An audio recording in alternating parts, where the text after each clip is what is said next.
It began with the kind of night that swallows every trace of warmth. March 3rd, 1993.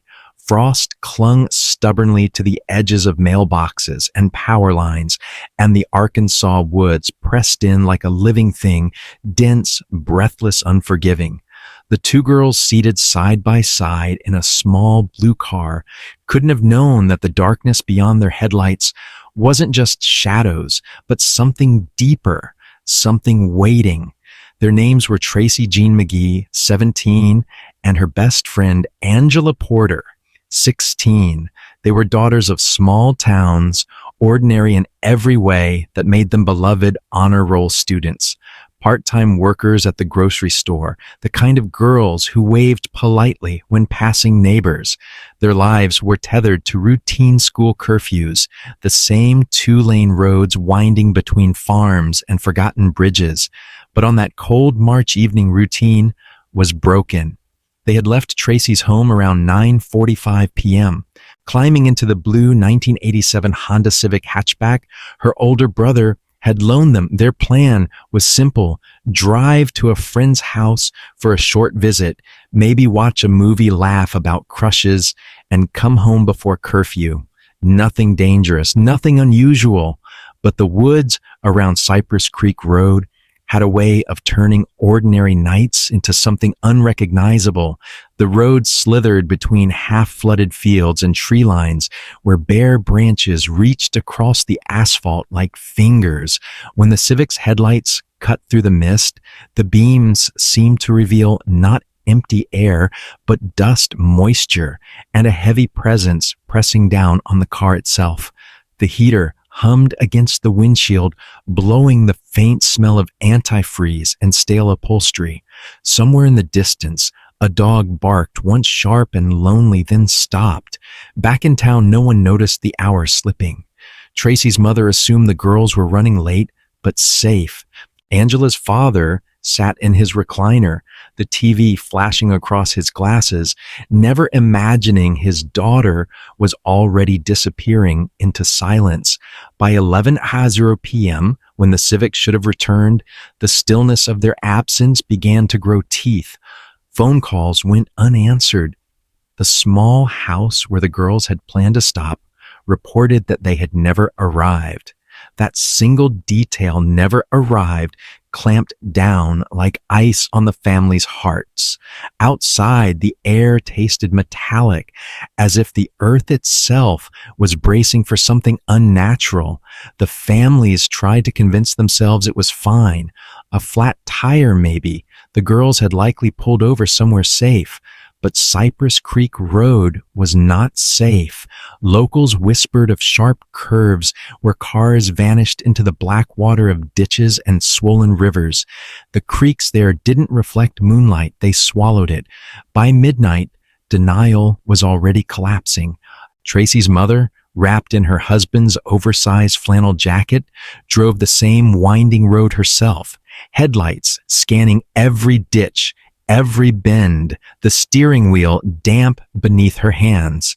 She rolled down the window, calling her daughter's name into the cold, her voice scattering across fields where only the insects answered their drone, strangely hollow like whispers, straining to form words. At the Porter household, Angela's father pressed the phone into his palm. Pacing the living room, he called hospitals. He called neighbors. His voice grew sharper with each no. Finally, with the stillness of 1 a.m., pressing against the windows, both families went to the police.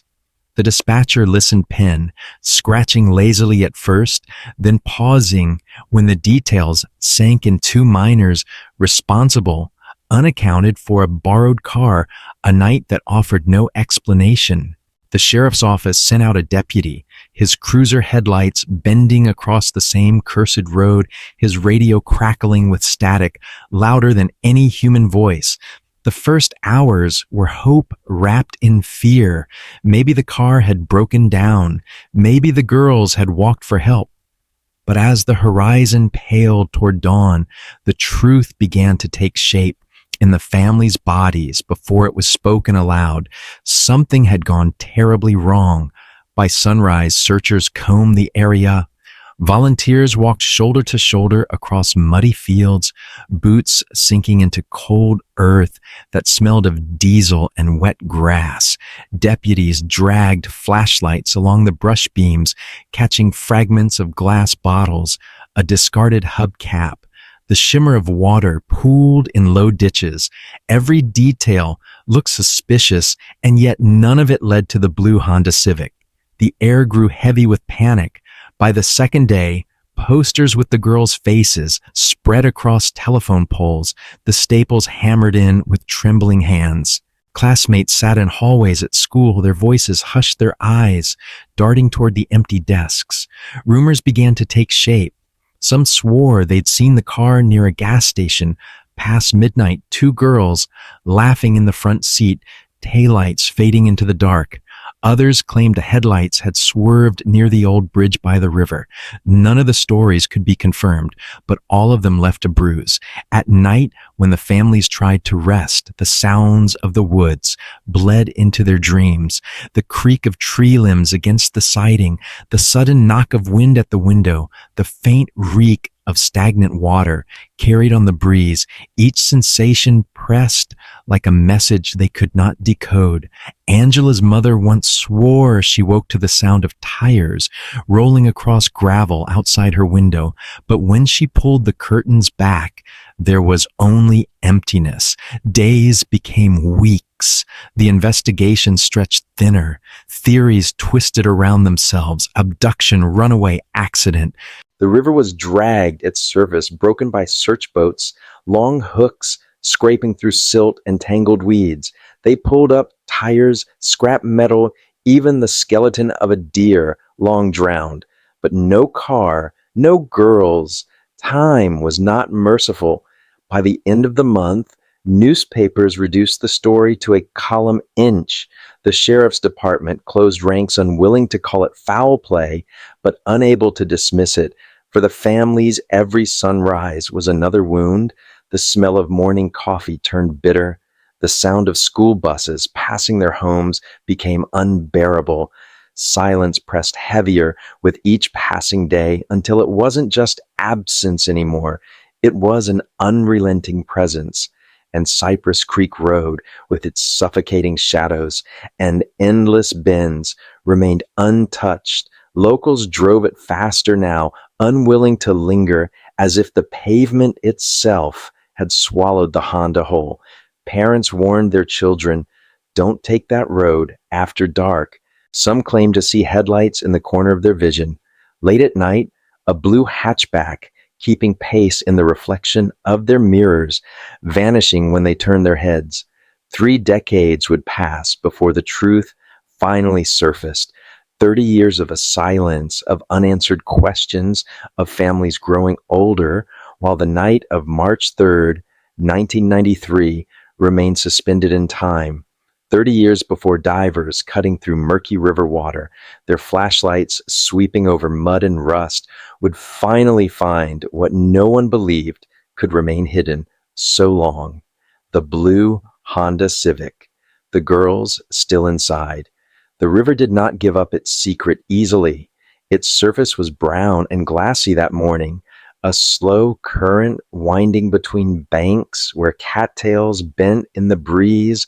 Divers moved deliberately, their bodies vanishing beneath the water bubbles, breaking the surface in rhythmic bursts. The search had not begun on a whim. New sonar equipment had been brought in, scanning depths once thought impossible, and on the jagged screen inside the boat, something unnatural had appeared, a shape too symmetrical to be stone, too stubborn to be driftwood. They descended into blackness. The water clung like oil thick with silt, swallowing every beam of light within feet. The divers' breath rasped through regulators echoing inside their masks. The smell of the river rot rust algae clung to their tongues, even through mouthpieces. They swept their flashlights in wide arcs, each pass illuminating only fragments of a submerged world. Then the shape took form: a roof, a wheel, a shattered windshield buried in decades of mud. The blue Honda Civic sat nose down in the muck. Its frame rusted, its color faded into a sickly ghost of itself. Branches twisted across it like skeletal fingers.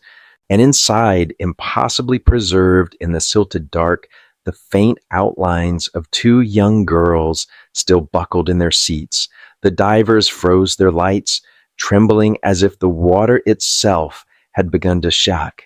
30 years, 30 years of posters peeling on telephone poles, of families holding vigils beneath church lights, of children who had grown into adults, never knowing what happened to their classmates.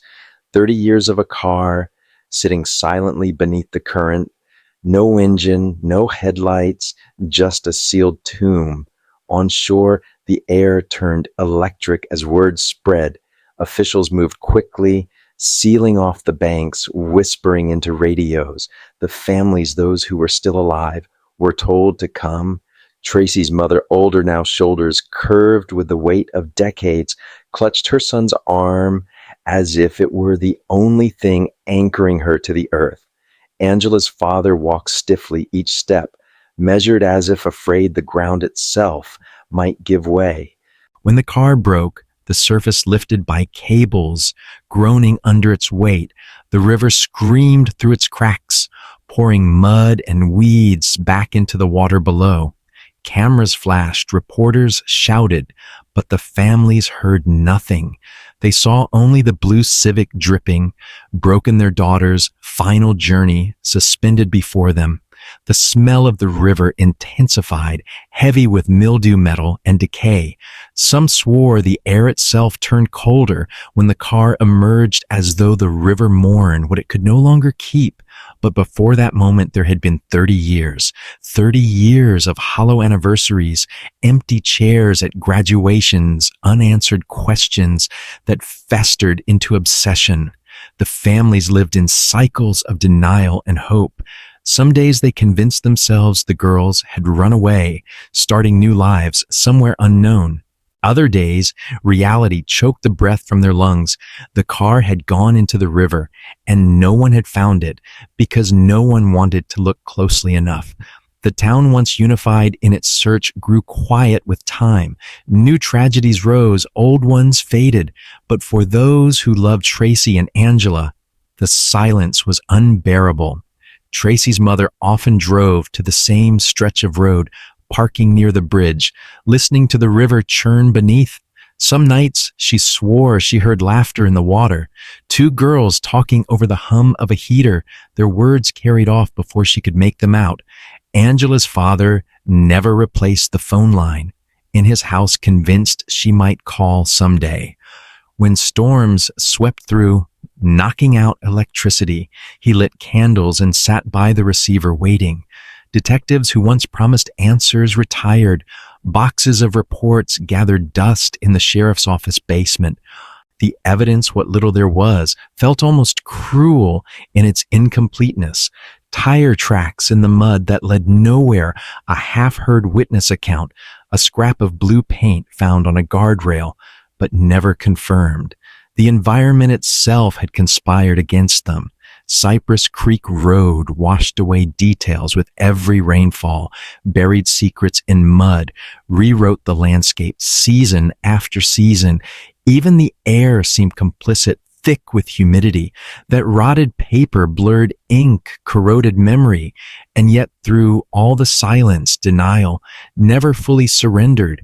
Every year on the anniversary, the families gathered at the church. They lit candles, voices shaking as hymns drifted into rafters.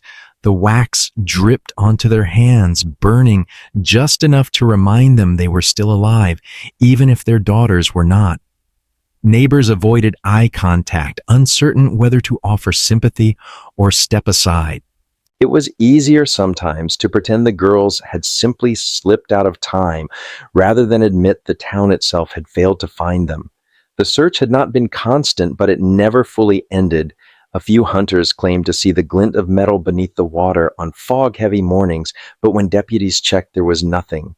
Rumors spread that the girls had been abducted, their car dumped faraway bodies hidden in a field no one would ever plow. Each theory cut a new wound. Each silence made it deeper. And so the years pressed on. The woods grew denser branches arching farther over the asphalt, blotting out what little moonlight once reached the road.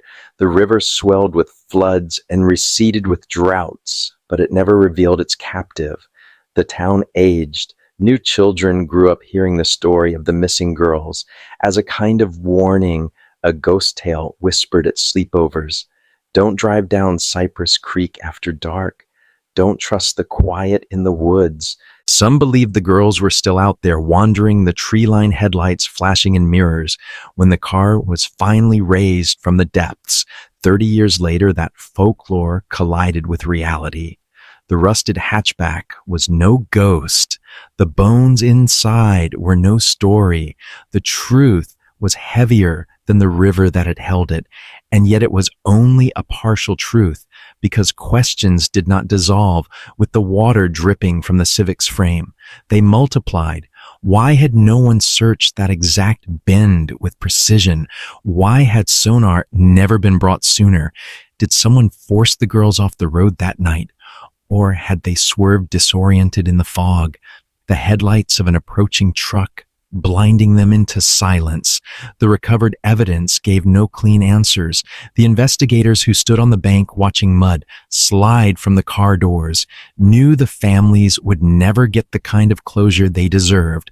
Closure implies neatness, a bow tied on the end of tragedy. What they had was confirmation. Two girls had gone out on a March night in 1993, and they had never come home. Their absence was not mystery anymore, it was fact. But fact was not enough to quiet the haunting. The town fell silent again, though differently now. People avoided the riverbank, unwilling to walk near the place that had hidden death for so long. Children who had once grown up with the story now lived in homes where it was no longer whispered. It was remembered as real and too heavy to speak casually. And the families, though they finally knew where their daughters had been, were left with something worse than absence. They were left with a 30-year silence that had always been unnecessary, because the car had been there all along, beneath the surface, within reach. The Honda Civic sat beneath a floodlight on the riverbank, its rusted frame dripping steadily into the mud below. Deputies stood in a circle around it, their radios low, their boots pressed deep into the wet ground.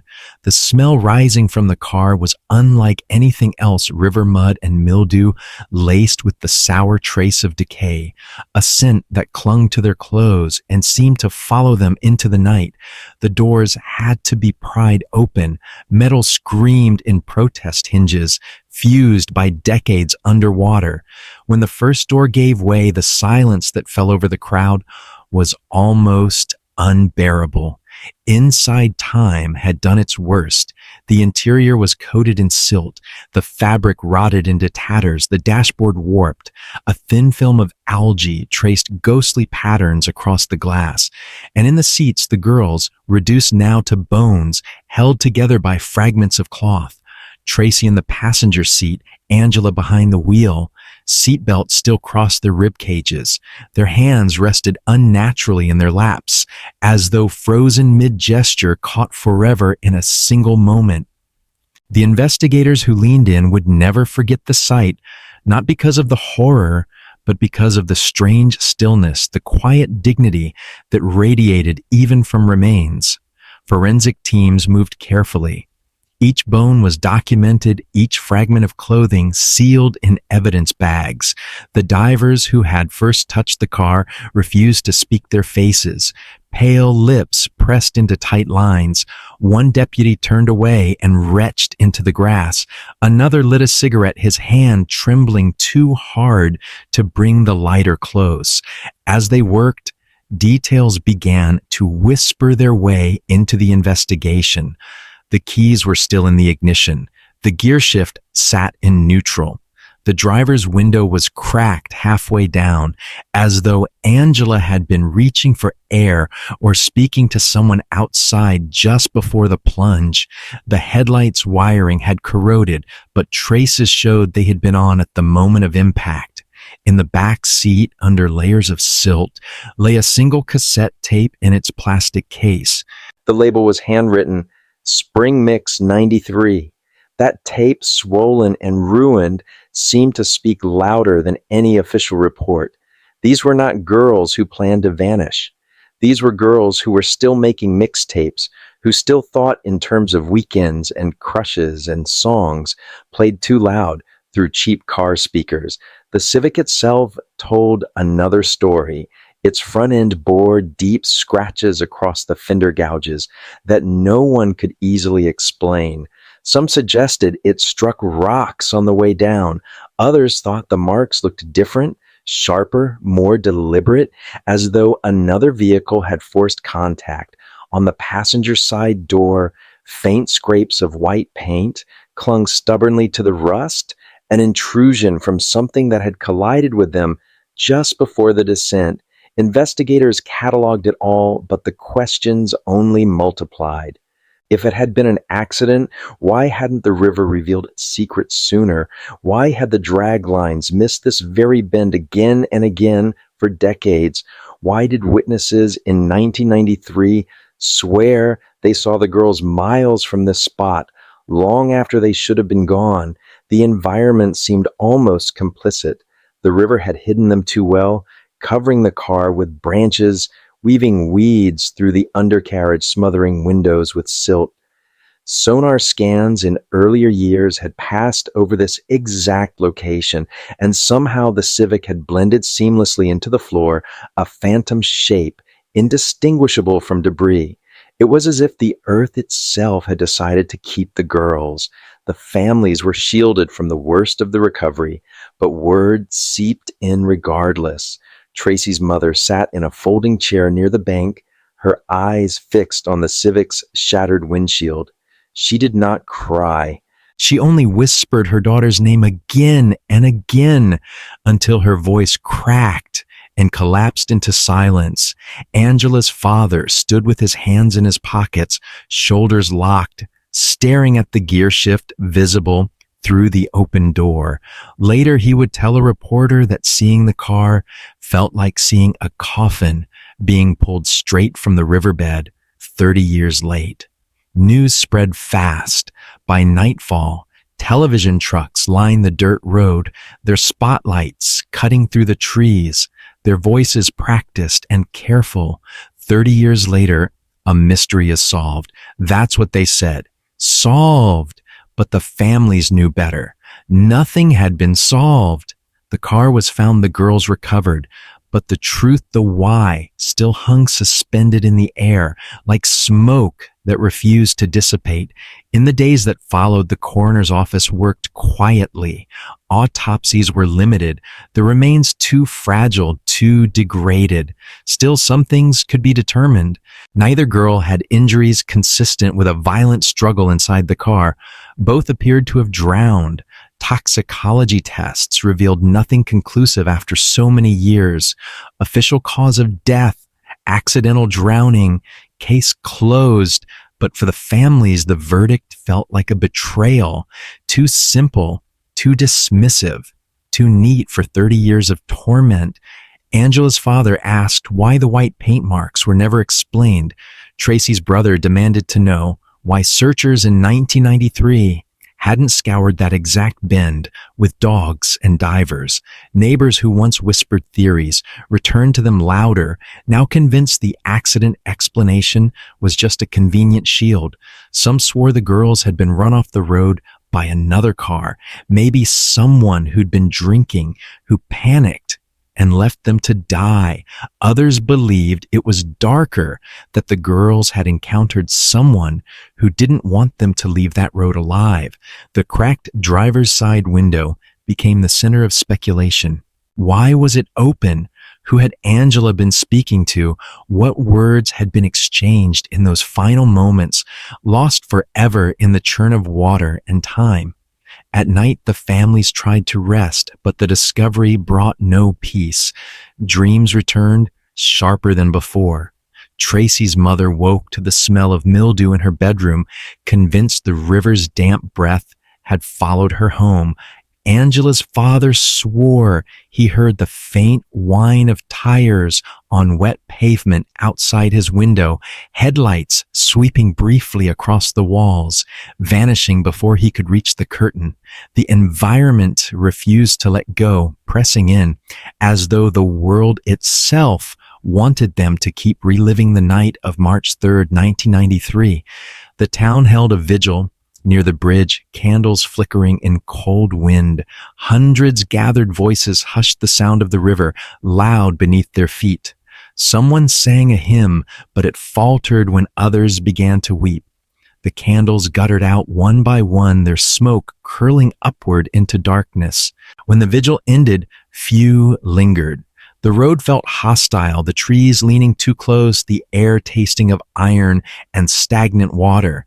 The Civic was eventually hauled to an impound lot covered with a tarp, but even there it seemed to radiate unease. Deputies reported strange sensations when walking near it, the faint smell of perfume where none could exist, the sharp impression of being watched. One officer swore he heard a radio playing faintly inside, though the car's stereo had long since corroded into silence. The environment clung to it like a second skin, refusing to release whatever had bound the girls to that night. And so the discovery, rather than closing a chapter, opened a wound that bled wider. The families had answers, but they were the kind of answers that left more questions gnawing at the edges. The town had closure, but it was hollow brittle, like glass ready to shatter. And the river, silent once more, rolled on beneath the bridge, its surface calm, its depths unknowable. The town tried to move forward. It always does. News crews packed their vans, their voices polished and careful, already hungry for the next story that could be compressed into a minute-long clip. For them, it was a tragedy with a conclusion. For the families, it was a new kind of prison, because once the shock faded, something darker seeped in. It was not relief nor closure. It was the oppressive knowledge that the answer had been there all along. The car had been waiting beneath the surface, less than a mile from the bridge, hidden only by the thick arms of the river. 30 years of birthdays, mist of unanswered questions, of nights spent staring at empty bedrooms, all while their daughters sat silent, swallowed in the dark just beyond reach. Angela's father began to haunt the impound lot where the Civic was kept. He parked across the street and stared at it for hours, a cigarette burning to ash between his fingers. The tarp covering the car fluttered in the breeze, revealing glimpses of rust and shattered glass. He told no one what he saw, but neighbors whispered that he was waiting for a sign, some last message from his daughter. Tracy's mother couldn't bring herself to leave the house anymore. Curtains drawn, rooms still frozen, as they had been in 1993, her daughter's posters peeling on the bedroom wall, her textbooks lying neatly on a desk she would never return to. The house smelled faintly of mothballs and dust, but in her mind it was still March, still the night Tracy had walked out the door and vanished. The community struggled with its own reflection. Parents told their children not to mention the case at school. Teachers discouraged essays about it. The story had once been a lesson in vigilance. Now it was a wound that would not clot, but the silence only made it fester. Teenagers whispered anyway, passing stories in hallways, inventing new ones when the truth was too unbearable. Some said if you drove down Cypress Creek Road at night, you could see the reflection of blue headlights in your rearview mirror, following until you reached the bridge. Others swore they heard laughter in the woods when the air was still two voices weaving together, cut short by the rush of water. The folklore spread, twisting into something more than memory. The road became a boundary line between the ordinary world and something else, something no one could name. Hunters avoided the river's edge, claiming the trees leaned too far over the water, their branches skeletal and wrong. Fishermen complained their lines snapped in that stretch of river, as though something beneath was cutting them deliberately, and drivers who took the road at night described the same sensation, a heaviness, pressing down on the car as if the air itself wanted to pull them into the water. For the families, every whisper was a fresh wound. The girls were not stories. They were not folklore. They were flesh and blood daughters who should have grown into women, mothers' lives lived in full. And yet even the families could not escape the feeling that something about Cypress Creek was not just accident or negligence. It was as if the environment itself had swallowed their children, then refused to let go until it chose its own moment. Investigators who revisited the case after the discovery found themselves caught in the same unease. The evidence was sparse, the conclusions inconclusive, but the setting itself pressed on them like a hand at the throat. The road wound in strange patterns, as curves sharper than they appeared, the tree canopy swallowing moonlight whole. The river below was deceptively calm, its surface glassy, hiding a current strong enough to drag down a car without a sound. Standing on the bank, even in daylight, one deputy admitted he felt dizzy, as though the earth itself tilted toward the water, urging him forward. Theories never stopped. Some believed the girls had been run off the road intentionally, the white paint marks, proof of another vehicle. Others insisted it was simple, a wrong turn fog panic, but neither explanation satisfied anyone. Too many details resisted neatness. The cracked window, the cassette tape, the gouges along the fender, the way sonar missed the car again and again for 30 years, and always the river itself. People began to speak of it differently, no longer just a feature of the landscape, but an accomplice. The way it absorbed sound, leaving even loud voices muffled. The way it smelled after storms, metallic and sharp, like blood in water. The way fog rose from its surface in tendrils that curled like fingers spreading across the road until drivers slowed, convinced they saw movement where there was none. For the family's sleep became impossible. Tracy's mother woke nightly to knocks at the window, though when she pulled the curtains back, the yard lay empty. Angela's father dreamed of headlights beneath the water beams, cutting through blackness, his daughter's hands pressed against glass she could never break. When he woke, the sound of rushing water filled his ears, though the house was dry, silent still. The community tried to bury it. A memorial was erected at the church, a plaque etched with the girls' names. Flowers were left candles lit, but the river continued to roll beneath the bridge, its surface unbroken, as if mocking the attempt at closure.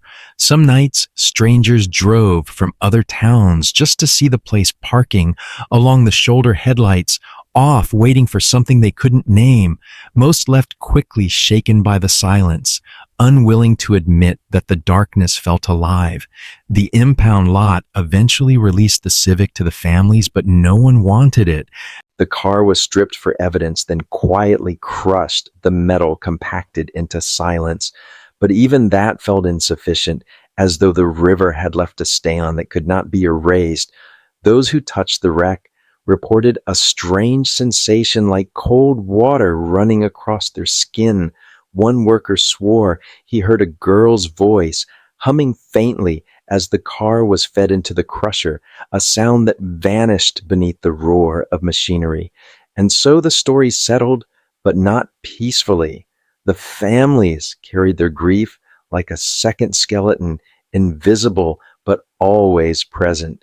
The town lived with its silence, the folklore too persistent to smother, and Cypress Creek Road remained what it had always been, a scar on the land, a place where ordinary life ended and something else began. At dusk, when the light faltered and insects began their relentless drone, the road felt less like asphalt and more like a threshold. The trees leaned in, the river whispered beneath, and those who drove it at night swore the same thing, that for one moment, just before the bridge, the headlights of a blue car flickered in their mirror, only to vanish into the dark. The official record closed with a single phrase, accidental drowning. For law enforcement, it was the cleanest line they could draw. For the families, it was a knife, because evidence lingered like splinters, small, sharp, impossible to ignore.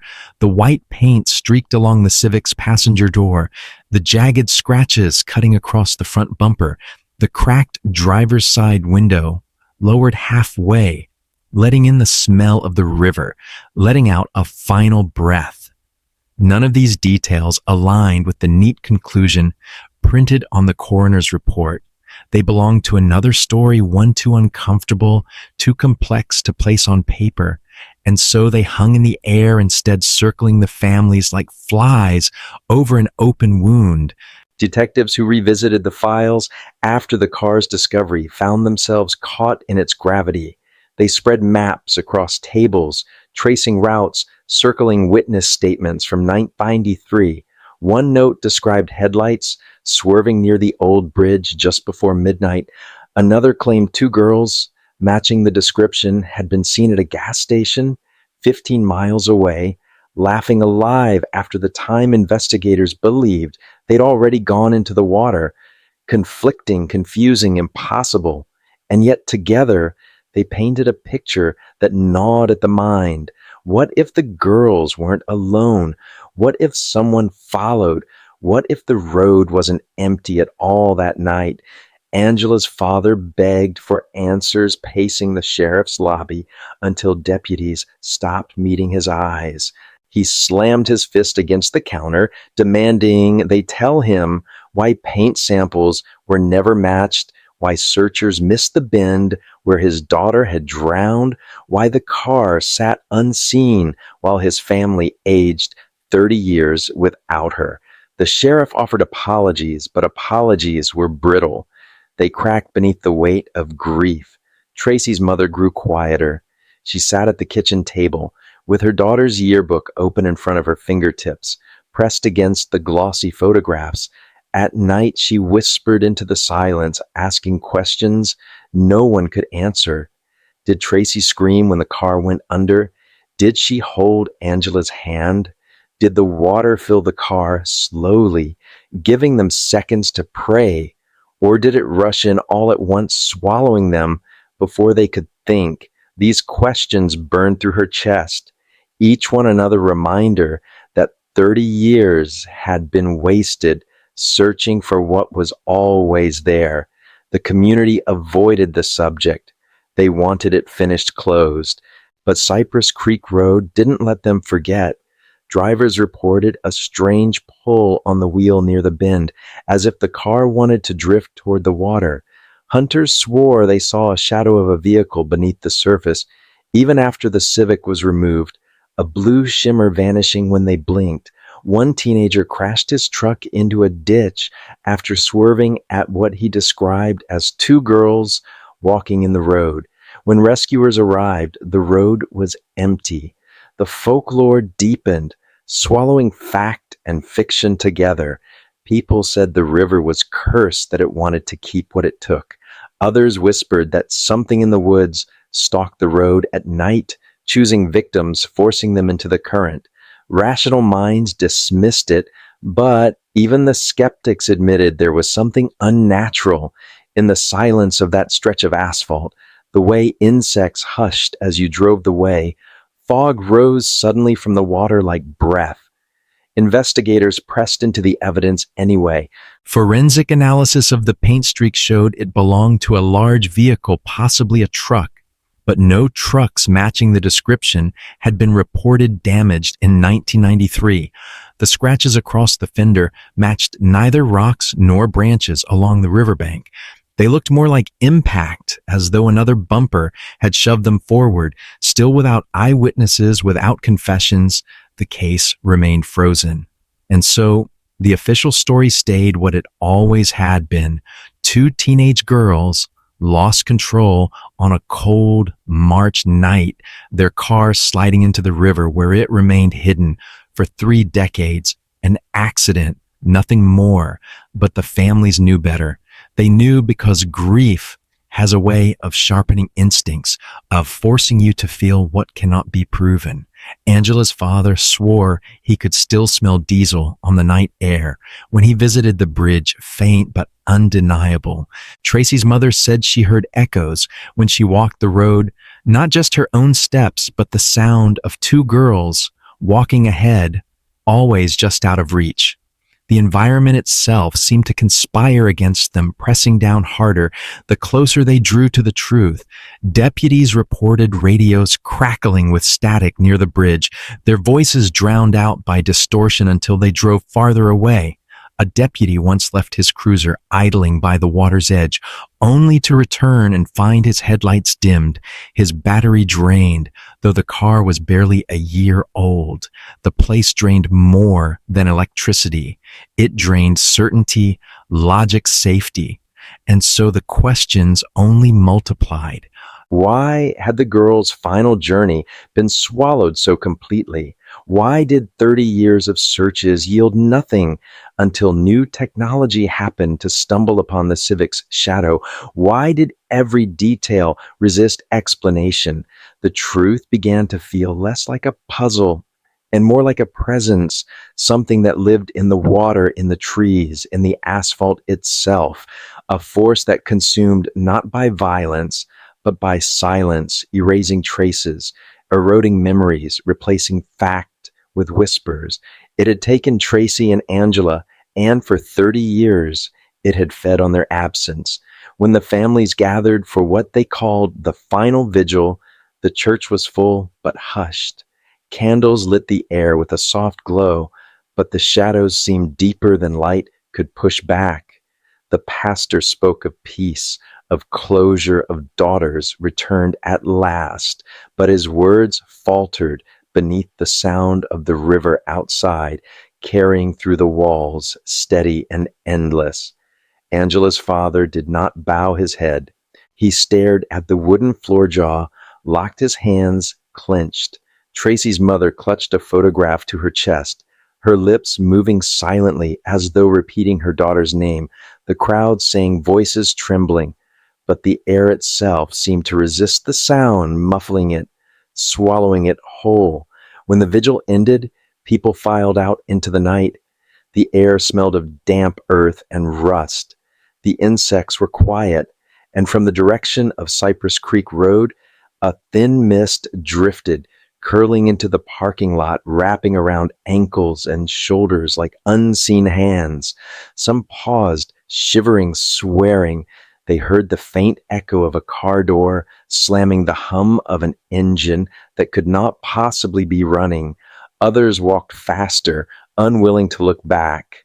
The story did not end with the discovery of the car. It did not end with the coroner's report or the crushed remains of the Civic. It lingered, woven into the land itself. The road remained what it always had been, a boundary, a scar, a place where the ordinary rules of the world dissolved. And for those who had lost, for those who still asked questions, the haunting was not a story. It was a weight pressing heavier each year, reminding them that some truths are too dark to surface, and even when they do, they only leave you colder.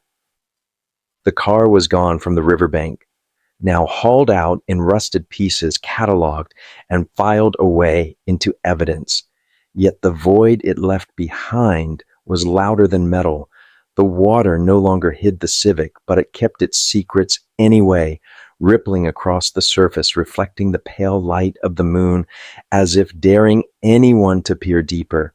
Local fishermen said the river grew darker after the car's removal, the currents shifting strangely, pulling lines, taut, snapping hooks clean. They swore the fish no longer swam near the bend, as if even the creatures sensed that the river had been disturbed, robbed of something it wanted to keep. Angela's brother returned one night long after the divers had left parking at the same spot where floodlights once glared down on the rescue effort. He turned off his engine and listened. The river sounded different in the dark, thicker, heavier, carrying a low hum that crawled into his ears. He leaned against the hood, cigarette glowing faint orange, and whispered his sister's name. The wind did not carry it. It seemed to fall straight into the water. The families tried to move on, but movement was impossible when the ground itself refused to let go. Each anniversary reopened the wound, the town dragging itself back into the story. Whether it wanted to or not, newspapers reprinted the same photograph of Tracy and Angela in grainy black and white smiles, frozen forever at 17. Their faces grew older, only in imagination, in the dreams of their parents, who pictured them walking into the room with lines at the corners of their eyes, with families of their own. Instead, they remained caught in the loop of a single night, replaying again and again in the silence of Cypress Creek Road. And in that silence, the questions never stopped multiplying. Why had it taken 30 years to see what was right there? Why did investigators pass over the bend so many times, sonar scanners tracing the water, but never finding the car? Some said it was human error. Others whispered something else, that the river itself had hidden the Civic, cloaking it until it was ready to give it back. A force beyond reason, erasing it from the world until memory itself had eroded. Locals told stories of headlights appearing in the mist, faint, pale beams glowing across the water, then vanishing when another car approached. Drivers swore they saw a Civic idling just ahead, taillights red through the fog, only to find an empty road stretching into the dark. The sheriff's department dismissed these stories, but deputies quietly admitted they avoided the road at night. Some calls, they said, were better left unanswered. The environment pressed harder with each retelling. The scent of rust clung to the air even months after the Civic was pulled from the water. The chill near the river felt sharper, cutting through jackets as if the cold lived inside the bones of the place. Insects buzzed in dissonant rhythms, a high-pitched static that stopped abruptly when footsteps reached the bridge. It was as though the land itself had become an accomplice, carrying the memory not in words, but in sensation, seeping into anyone who lingered too long. Angela's father drove the road again on the 31st year of her disappearance. He pulled over, staring at the river, gripping the wheel so tightly the leather creaked. For a moment, he thought he saw movement, a hand pressing faintly against the surface of the water. Pale and trembling, he blinked and it was gone. But he could not shake the feeling that his daughter was still there, caught between worlds, reaching for him from beneath a veil he would never pierce. Tracy's mother stopped speaking of closure altogether. She admitted to friends that she left her back door unlocked, as though her daughter might return one night, knocking softly, waiting to be let in. She set the table with 3 plates instead of 2, always removing the extra one before dawn, as if hiding the ritual from the daylight. When asked why, she said only, "It's what mothers do. We keep a place at the table." The town no longer held vigils. People avoided the subject, avoided the road, avoided the families, but silence did not erase. It only amplified what lay beneath. Rumors spread of a pattern of other accidents along Cypress Creek Road, other disappearances near the water. The statistics blurred with folklore, each story feeding the next, until it was impossible to know where fact ended and the haunting began. But perhaps that was the point. Perhaps some mysteries are designed not to be solved, but to be carried heavy, endless, corrosive. They are not puzzles, but prisons, walls of silence that trap the living as much as the dead. And so the story of Tracy and Angela remained not just 2 girls lost to a river, not just a Civic pulled from the depths after 30 years, but something larger, a reminder of how fragile memory is, how quickly the ordinary can dissolve into the unexplainable, because the truth is this: the clearer the answers seemed, the darker they became. If it was an accident, why the paint? If it was fate, Why the scratches? If it was silence, why the echoes still ringing down the road at night? The families learned that answers do not always free you. Sometimes they bind you tighter, forcing you to face the fact that there may never be enough light to see the bottom. On quiet nights, when fog drifts low over Cypress Creek Road, the river swallows sound the same way it always has. If you cut your engine and listen closely, you might hear it too. The faint slam of a car door, the murmur of two girls' laughter carried on the mist. Then headlights glow just ahead, flickering once before vanishing into the dark. And when the silence falls again, it presses heavy, suffocating, leaving you with the same question the families asked for 30 years. Not just where did they go, but why does it feel like they're still here?